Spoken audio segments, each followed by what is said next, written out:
ఆదివాసీ సమూహాలు అడవుల్లో నివసిస్తూ ఉండటం వల్ల ఎక్కువ తరతరాలుగా ఎప్పటి నుండో వాళ్ళకి అడవి నుంచి ఎలాంటి సాగు చేయకుండానే సీజన్ వారీగా రకరకాల ఆకుకూరలు, దుంపలు, పళ్ళు,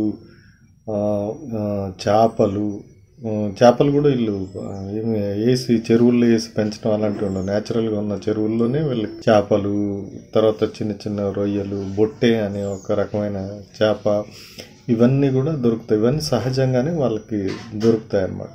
ఇవి దాదాపుగా ఇప్పుడు తగ్గిపోయినాయి. అడవులు కొంచెం ఆదివాసులకు దూరం అవుతూ ఉంటాం.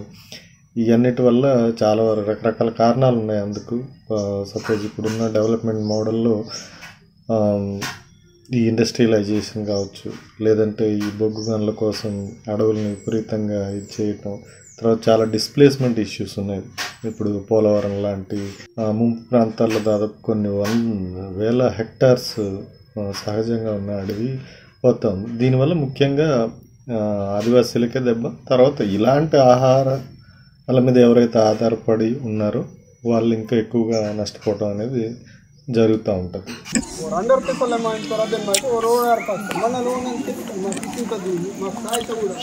దాదాపుగా ఇలాంటి ఆహారాలు అడవి నుంచి దాదాపు ఒక 200 రకాలు వాళ్ళకి దొరికేవని వాళ్ళే చెప్తూ ఉంటారు. కానీ ప్రజెంట్ చాలా తగ్గిపోయినాయి. కొన్ని ప్రాంతాల్లో అయితే అడవికి దూరంగా ఉన్న గ్రామాల్లో ఇప్పుడు ఇవి కూడా చాలా వరకు లేవు.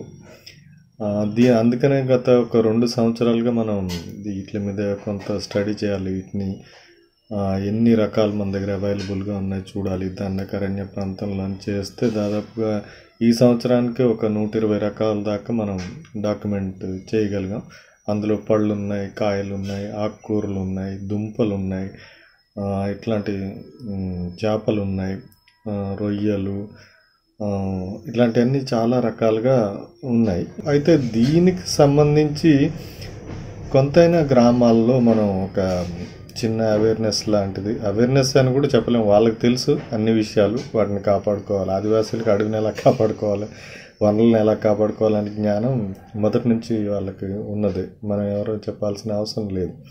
కానీ ఎవరైతే కొత్తగా చదువుకున్న జనరేషన్ ఇప్పుడు వస్తున్న పిల్లలు ఉన్నారో వాళ్ళకి ముఖ్యంగా తెలవాల్సిన అవసరం ఉంది. ఎందుకంటే ఏ దుంప తినొచ్చు, ఏ దుంప తినకూడదు, ఏ కాయ తినొచ్చు, ఏ కాయ తినకూడదు, ఏ రకమైన ఆకుకూర తినొచ్చు, ఏ రకమైన ఆకుకూర తినకూడదు. దాదాపు 10-15 రకాల ఆకుకూరలు ఉన్నాయి. కిక్కల కుసీరు కావచ్చు, బొద్దుం కుసీరు కావచ్చు, ఆవాల కుసీరు కావచ్చు, కిక్కల కుసీరు కావచ్చు, తర్వాత ఇంకా రకరకాల చాలా ఉన్నాయి. ఈ జ్ఞానం అనేది ఇప్పుడున్న పిల్లలకి వెళ్ళాలి ఖచ్చితంగా. లేదంటే ఏమైందంటే మర్చిపోతారు. అంటే ఇది తినొచ్చో తినకూడదు, అసలు ఇది ఎక్కడ దొరుకుద్దో, ఇది మనం తినేదో కాదు అనేలాంటి ప్రమాదం కూడా వస్తుంది ముందు ఖచ్చితంగా. సో ఇది ఇలాంటి చిన్న చిన్న ప్రయత్నాలు కొంచెం గ్రామాల్లో వీటి గురించి మనం చెప్పటం, వీటి గురించి ఎక్కువ ఫోకస్ చేయటం. చాలామంది చదువుకున్న పిల్లలు కూడా మంచి ఇంట్రెస్ట్గా ఉన్నారు. ఇది బాగుంది, ఇది వండొచ్చు, ఇట్లా పెద్దవాళ్ళని అడగటం ఎట్లా వండాలి అనే ఇట్లా చిన్న చిన్న ప్రయత్నాలు చేస్తాను.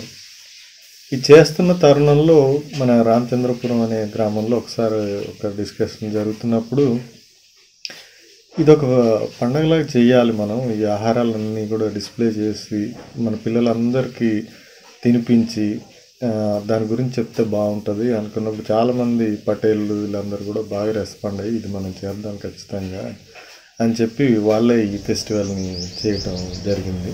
చాలామంది ఒక 5-6 గ్రామాల నుంచి ఒక 200 మంది వస్తారేమో అనుకున్నాం మేము. దాదాపు 7-8 గ్రామాల నుంచి 600 మంది దాకా అక్కడికి వచ్చారు. ఫుడ్ అంతా కూడా వాళ్ళే పెట్టుకున్నారు. దాదాపు ఒక 40 ఐటమ్స్ మనం చేయగలమేమో డిస్ప్లే అని అనుకున్నారు వాళ్ళు. కానీ చాలామంది పెద్దోళ్ళు ముందుకు వచ్చి అడవుల్లో తిరిగి అక్కడ దొరికే ఆ రా మెటీరియల్ ఆహారానికి సంబంధించింది సేకరించుకొచ్చి 51 రకాల అన్కల్టివేటెడ్ ఫారెస్ట్ ఫుడ్స్ని సేకరించి దాన్ని వండి మళ్ళీ ఆ రా మెటీరియల్ కూడా అక్కడ పెట్టి దాన్ని డిస్ప్లే చేసి ఆ పిల్లలకు కూడా ఎక్స్ప్లెయిన్ చేయటం జరిగింది. ఇది ఎక్కడ దొరుకుద్ది, ఎలా తినొచ్చు, వీటి ప్రాముఖ్యత ఏంటి, అవన్నీ కూడా వాళ్ళ భాషలో ఎక్స్ప్లెయిన్ చేశారు. అది చాలా సంతోషకరమైన విషయం. పటేల్ అందరూ కూడా కూర్చొని ఈ పండుగలోనే ఒక మంచి నిర్ణయం తీసుకున్నారు. అది జరిగితే ఇంకా బాగుంటుంది, స్వతహాగా వాళ్ళే చేస్తే. ప్రతి సంవత్సరం 20వ తారీఖు ఈ సంక్రాంతి సెలవుల్లో పిల్లలందరూ ఇళ్ళకి వస్తారు కాబట్టి ఈ పండగనే ఈ అన్ని గ్రామాలు కలిపి చేస్తే బాగుంటుంది. ఇది ఒక అవేర్నెస్ ప్రోగ్రామ్ లాగా మంచిగా ఉంటుంది. మన పిల్లలకి మనమే చేసుకుందాం అనేలాంటి ఒక నిర్ణయం వాళ్ళు తీసుకున్నారు. ఇది జరగాలి, జరిగితే చాలా బాగుంటుంది. అంటే ఈ చిన్న చిన్న ప్రయత్నాలే, కానీ మన కల్చర్కి సంబంధించి దానికి సంబంధించి కొంత మోటివేషన్ ఇస్తాయని చెప్పి వాళ్ళు నమ్ముతున్నారు. నేను కూడా అనుకుంటా ఉన్నాను. ఆ సందర్భంలోనే ఈ ఫెస్టివల్ జరిగింది. చాలా బాగా జరిగింది ఈ ఫెస్టివల్. తర్వాత పిల్లలకి ఏంటంటే వనరులు, ముఖ్యంగా చదువుకుంటున్న పిల్లలు, వాళ్ళ వనరులు, ఈ అటవీ వనరులు, వీటి మీద మనకున్న హక్కు ఏంటి, వాటిని మనం కాపాడుకోవాలి, దాని మీద మనం హక్కు సాధించాలి. ఎందుకంటే అవి మనకి ఎప్పటి నుంచో ఉన్నాయి, మనల్ని బతికిస్తాయి అనేలాంటి ఒక ఆలోచన చేసే దిశగా కూడా పయనింపు చేస్తాయని చెప్పి మనం అనుకుంటున్నాం.